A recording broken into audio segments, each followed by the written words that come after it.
राम राम जी। जपजी साहब पौड़ी 17वीं।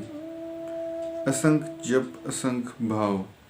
इस संसार में असंख्य परमात्मा का नाम जप करने वाले हैं और असंख्य ही भावना से परमात्मा को याद करते हैं। मन में परमात्मा का भाव लाकर परमात्मा को याद करते हैं और परमात्मा के नाम भी असंख्य ही हैं।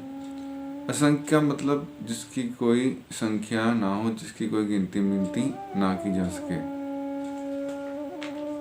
असंख्य पूजा असंख्य तपताओ। असंख्य ऐसे साधक हैं जो परमात्मा का नाम जप करते हैं और असंख्य परमात्मा की पूजा करते हैं। असंख्य परमात्मा के लिए तपस्या करते हैं। तपस्या का अर्थ है कि मन वचन कर्म से किसी को कष्ट ना देना। जो जुबान है, जुबान से किसी के प्रति ऐसे वचन ना कहना जिससे उसका दिल दुखे। कर्म ऐसे ना करना जो किसी के लिए कष्टदायक हो। मन वचन और कर्म, इन तीनों को सुधारना, इन तीनों का शोध करना, इसे साधना कहते हैं। तो परमात्मा की प्राप्ति के लिए वो तपस्या करते हैं। असंख्य ग्रंथ मुख वेद पाठ। असंख्य ही ग्रंथ हैं, अनेकों ग्रंथ हैं इस संसार में और उन ग्रंथों का पाठ करने वाले, उनको पढ़ने वाले, जीवन में धारण करने वाले भी असंख्य हैं। अलग अलग धर्मों से संबंधित व्यक्तियों के अलग अलग धार्मिक ग्रंथ हैं।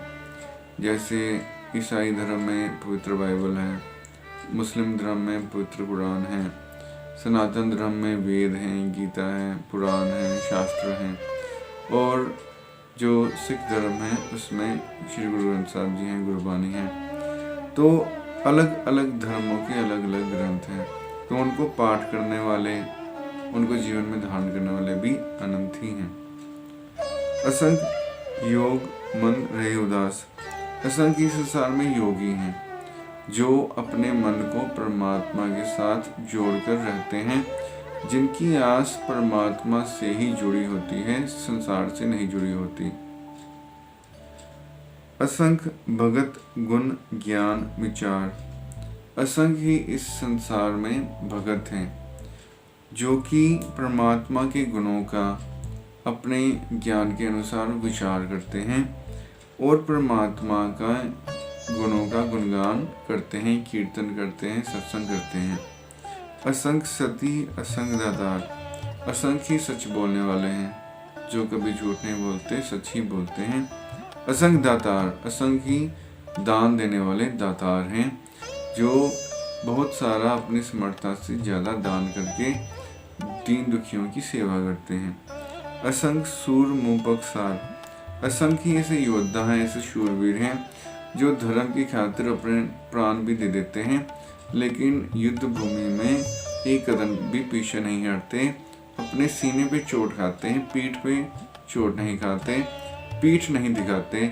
जब धर्म की बात आती है, जब किसी दीन दुखी के लिए खड़े होने की बात आती है, तो उनकी रक्षा के लिए ऐसे खड़े होते हैं कि जान चली जाए लेकिन पीछे नहीं हटते। जैसे कहते हैं, सूरा सो पहचानिए जो लड़े दीन के हित, पुरजा पुरजा कट मरे कबू न शादे खेत। तो सूरवीर तो वही है जो किसी दीन दुखी के लिए खड़ा होता है, बाकी बिना वजह झगड़ा करने वाला सूरवीर नहीं होता। असंख्य मौन लिव लाइतार। असंख्य ही मौनी हैं जो कि शांत रहते हैं, चुप रहते हैं, सिर्फ जुबान से ही नहीं मन से भी चुप रहते हैं। मौनी उसी को कहते हैं जिनका मन मौन हो गया है। मौन शब्द मन से ही बना है। अगर उसका मन ही नहीं चुप तो जीव के चुप होने से कुछ नहीं होता। जबकि ऐसा भी देखा गया है कि कुछ संतों ने 10-15 साल का मौन व्रत लिया और जब 10-15 साल के बाद बोलने की कोशिश की तो मुंह से शब्द ही नहीं निकले, उनकी बोलने की शक्ति ही चली गई। तो ये जो हमको उपकरण मिले हैं, ये इस्तेमाल अगर ना किए जाएं तो इनकी शक्ति क्षीण हो सकती है। तो बोलना तो चाहिए, लेकिन ऐसा कर लेना चाहिए कि मैं से परमात्मा का नाम ही जपूंगा, 1 साल तक बोलूँगा तो ओम नमः शिवाय ही या वाहेगुरु ही बोलूँगा, ऐसे व्रत लिए जा सकते हैं।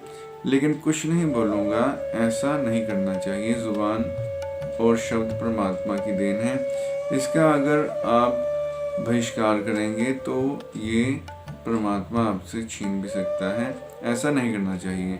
तो असली मौनी तो वही है जिसका मन मौन हो गया, जो मन करके चुप हो गया।